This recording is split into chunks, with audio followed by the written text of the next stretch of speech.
Welcome to Donmar TV News Channel. Presidential aspirant Senator Gonat Diyos na ang bahala anuman ang maging kahihinatnan ng kanyang kandidatura sa darating na halalan. Saan man anya sa dalhin ng kapalaran ay ipagpapatuloy pa rin niya ang malasakit at pagpapaabot ng serbisyo sa bawat Pilipino. Narito po ang report. Ipinapa sa Diyos ni Senador Christopher Bongo ang magiging desisyon sa kanyang presidential bid sa 2022. Nakabatayan niya sa gabay ng Diyos ang anumang desisyong gagawin dahil naniniwala si Go na ang Panguluhan ay sadyang nakatadhana at kung ito ay para sa kanya, ang may likha na ang nakakaalam. Nangako naman si Senator Go na ipagpapatuloy ng walang pag-aalinlangan at kapaguran ang paglilingkod sa mga Filipino araw-araw. Ayaw din niyang maging pabigat kay Pangulong Rodrigo Duterte at sa mga taga-suporta. Walaan niya sa hinagap niya ang maging Pangulo ng bansa, maging ang pagtakbo sa nasabing posisyon ay hindi niya pinangarap. Gayunpaman, handa siyang gawin ang pinakamalaking sakripisyo. Sinabi ni Go na tinanggap niya ang hamon dahil iyon ang desisyon ng Pangulo at ng partido. Si Go ang standard bearer ng political party ng federalismo ng Dugong Dakilang Samahan o PDDS matapos niyang bawiin ang unang kandidatura bilang Vice Presidente sa PDP Laban.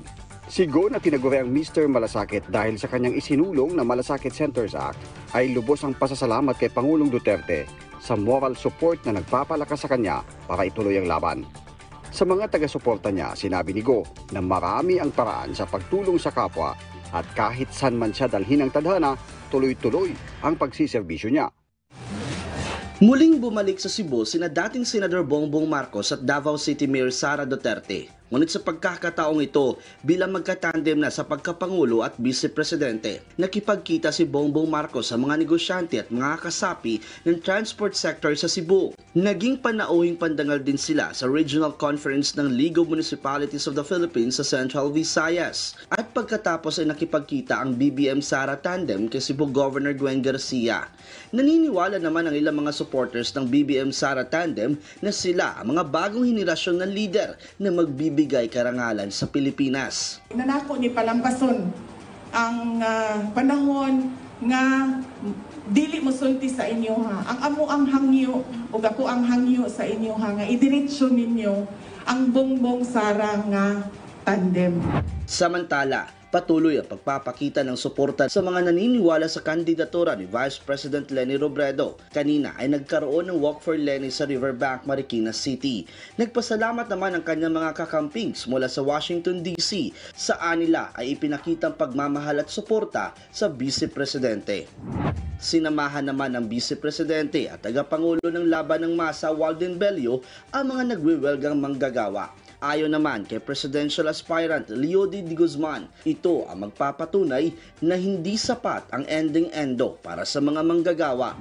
Bilang bahagi ng kanyang listening tour, binisita ni Presidential Aspirant Manila Mayor Isko Moreno ang San Pablo City, Laguna at Quezon Province para sa kanyang multi-sectoral meeting sa mga cocoa farmers, kabataan at tourism workers. Binunyag din ni Isko ang kanyang food production strategic plan kapag nanalo bilang presidente. Sa kanila namang online kamustahan ng Lacson Soto tandem kasama ang kanilang mga senatoriables, kanilang ipinagdiinan ang pagresolba sa usapin sa West Philippine Sea. Sa isang video presentation ay kanilang ipinahayag na ipaglalaban nila ang pag-aari ng Pilipinas. In fact, ito MJ, I'll take the opportunity habang wala pa naman sila. Alam mo, nagkaroon kami ng pagpaplano kasi bababa si Bongbong Marcos sa Quezon City. Yun, no? Totoo yun? Yes. Ooh. And si Inday Sara, no? Inaayos pa lang yung schedule. But si Bongbong Marcos definitely bababa. Of course, gusto namin makasama rin si Mayor Inday Sara sa kanyang pagbaba sa December 8. And gaganapin to kasi December 8, ano ito holiday Ngayon, ang nangyari MJ, sumulat ako mismo. Kasi siyempre, I have to represent yung lakas federal coalition, including the other parties, yung PMP.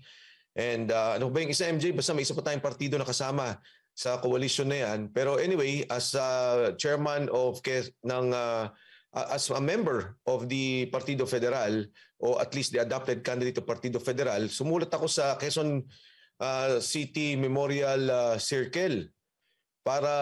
Kasi yan lang nakikita namin venue. Alam mo namang pagka si Bongbong Marcos at saka si Inday Sarang nandyan, talaga napakaraming tao. And alam mo, ang mismong gumawa ng sulat, ang aking opisina, ang aking Chief of Staff, si Attorney Ari Ancheta, and nag-follow up si yung aming presidente sa Malayang Quezon City, si President Edwin Rodriguez. Ang nangyari, nung tinitingnan nila, wala namang nakalagay na bakante yung December 8. Ngayon, bigla-bigla, sinasabi nung administration ng Quezon City Memorial Circle, meron daw, nag-reserve daw ang Quezon City government. Talagang, ito sila Mayor Joy Belmonte, mismo nakita pa ng presidente namin na talagang bakante yung December 8. Ngayon daw, sinasabi ng administration, may text messages kami na gagamitin ng Quezon City government. Alam mo, nung nakaraang eleksyon ng vice presidential race, di ba ang campaign manager ni VP Leni Robredo ay si Mayor Joy Belmonte. Siya mismo. And they were also head ng NCR, ng Liberal Party. Noong mga panahong yun, hindi nila pinapayagan si Bongbong Marcos na magkaroon ng motorcade dito o magkaroon ng rally sa Quezon City. Bagamat ganun, nanalo pa rin naman si Bongbong Marcos sa Quezon City as Vice President. Ngayon, gagawin na naman nila yan kay presidential candidate Bongbong Marcos na hindi nila papayagan o sasabihin nila meron pang ibang gagamit sa December 8. Medyo wag naman. Alam mo naman yan parati ko naman pakiusap yan kahit sa mga kapitan, kagawad. Kasi dapat yan sila, MJ, neutral sila yan Hindi sila pwedeng nakikialam sa eleksyon. Opportunity ng leaders natin down to the barangay level na sila mismo. Payagan nila magsalita, payagan nila makilala mga kandidato, and alamin nila yung plataforma at alamin nila yung track record ng mga kandidato. Now, in the case of Mayor Joy Belmonte, bagamat kami magiging magkalaban sa darating na halalan ng 2022, dapat naman, wag naman kunyari si presidential candidate, Senator Bongbong Marcos, o si Mayor Inday Sara, harangan nila ng katulad ng ginawa nila noon nung vice presidential race. Medyo unfair yan kay Senator Bongbong Marcos at kay Mayor Inday Sara. Yung Quezon City Memorial Circle, hindi nila pag-aari yan, publiko yan, and alam naman nila na pag itong dalawang nagsama at nagkaroon ng ganyan, hindi naman political rally, pero parang ito yung gusto nilang talagang makausap, makaharap ang mga tao, kailangan talaga ganito kalaking lugar. Dahil sa dami ng sumusunod at talaga nakikinig kay Bongbong Marcos at kay Mayor Inday Sara. Di ba sa Davao, MJ, nakita mo naman, nandun ka mismo ata, nung nag-rally sila sa Tagum. Grabe daw talaga. Ang lapit na lang ng pupuntahan, hinaharangan pa. So, ganun din yung worry namin sa Quezon City na kung sa isang maliit na lugar, baka naman kawawa yung mga tao. So, maganda, open space, open air, dito sa Quezon City Memorial Circle, payagan nila si Senator Bongbong Marcos. Yan ang panawagan ko sa kanila. Huwag naman nilang ihinto, huwag nilang harangin. Hindi maganda yan para sa ating demokrasya, hindi maganda para sa ating halalan. Kung Mike, ano sa tingin mo ang dahilan kung bakit may mga ganong galaw ang Quezon City government? Well, ako palagay ko, una sa lahat, siyempre, baka ayaw niya siguro, hindi niya kandidato si Bongbong Marcos. Hindi ko alam kung hindi niya rin kandidato siguro si Mayor Inday Sara dahil, di ba, ang vice president nila, nagdeklara na siya, si Senator Soto, which is understandable kasi si Gian Soto naman ang kanyang vice mayor. So nagdeklara na siya early on na talagang openly, sabi niya, si Senator Soto ang kanyang kandidato bilang vice president. Of course, ang kandidato natin ng Partido Federal at ng Lakas ay si Mayor Inday Sara. Ngayon, sa presidential race, hindi ko rin alam, pero nung nakita ko nung huli, nakita ko tatlo na nga yung sinamahan niya Una, nakita ko kasama niya si Leni Robredo nung nagkaroon ng visitation sa vaccination program.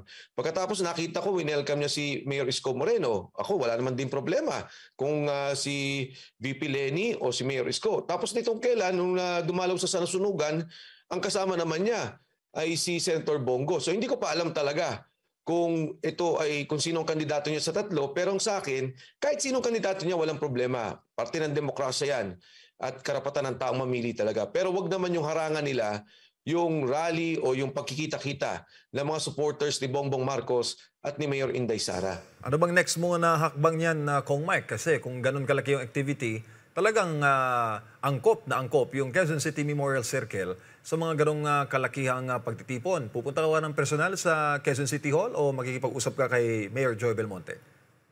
Well, sumulat ako ng official letter mula sa aking opisina and nilagay ko pa doon as the part of the Partido Federal Party and of course the Lakas Coalition, in fact, ang sinabi ko, it will be for Bongbong Marcos and for Inday Sara. So mula doon, tingnan natin kung ano yung magiging reaksyon nila. Pero kahapon, based on doon sa coordination nila, yun nga daw, ayaw paggamit. Ako, tingin ko, after itong program lang natin, MJ, tatawag. Kasi kahapon ko lang nalaman tatawag ako kay sa headquarters ni Senator Bongbong Marcos at i-coordinate ko kung paano yung gagawin. Kasi talaga namang si Bongbong Marcos and si Mayor Inday Sara, talaga namang gusto nila yung Quezon City. Mahal sila ng Quezon City at mahal nila ang Quezon City. At sa aming ang palagay, itong activity na to ay isang magandang opportunity para makita ng personal si Bongbong Marcos at marinig siya magsalita. Inuulit ko, no, MJ, nung last elections, hindi nila pinayagan kahit na motorcade. Di ba, mag-apply ka kung saan ka dadaan, ano yung rota mo, hindi nila pinayagan. Maging sa rally, ayaw nilang payagan. Wag naman ganoon. Kita mo naman, di ba, kahit na ginawa nila yung kay Bongbong Marcos, nanalo pa rin si Bongbong Marcos sa Quezon City, as a vice presidential candidate. Para sa akin, higit sa lahat, alam mo yung eleksyon, isang araw lang yan pero pagka ganyan yung kanilang estilo, kunyari ako, may darating na isang kandidato, pwede ba kami mag-present sa inyo? Papayagan ko Diba? O sige, magsalita ka. I think it is best for everyone, sa mga kandidato, na maging sa local elections o sa congressional elections, marinig nila yung ibang kandidato. And of course, for the electorate, higit sa lahat, ang taong bayan, marinig ang mga tao. Kasi, at makita, mismong siya, makita at marinig siya, hindi lamang sa social media, personal, marinig nila ang plataforma at mga hakbangin na gagawin sa darating na panahon, higit sa lahat, yung ating pandemya at yung kahirapan, yung paano natin ayusin ang ekonomiya. Kailangan marinig yan sa lahat ng kandidato. May nag-comment kong Mike, hindi daw ba kaya ay takot ang incumbent city government? Kaya may mga ganun silang hakbang? Maaari, natatakot sila. Pero ako naman, siguro kung sinabi niya na kung pwede, huwag kang magsalita dyan, di ako magsasalita. Importante kasi ito para kaila Mayor Inday at kay Bongbong Marcos. Kita mo naman sa Davao, di ba? Nakita sila ng mga tao, narinig sila, nakamayan sila. Ito talaga, circle to, malaki to. We made sure na talagang we have a big venue kasi nga ang worry din namin, baka mamaya masyadong maliit, hindi naman maganda. Magkadikit-dikit yung mga tao. Pero ito talaga, malaking venue, maganda yung sound system na we make sure that we have a very good sound system para personal lang marinig. Doon sa takot, huwag sila matakot. Ano pa naman, malayo pa yung laban at saka ito hindi para sa akin, para kay Bongbong Marcos to at kay Mayor Inday Sara.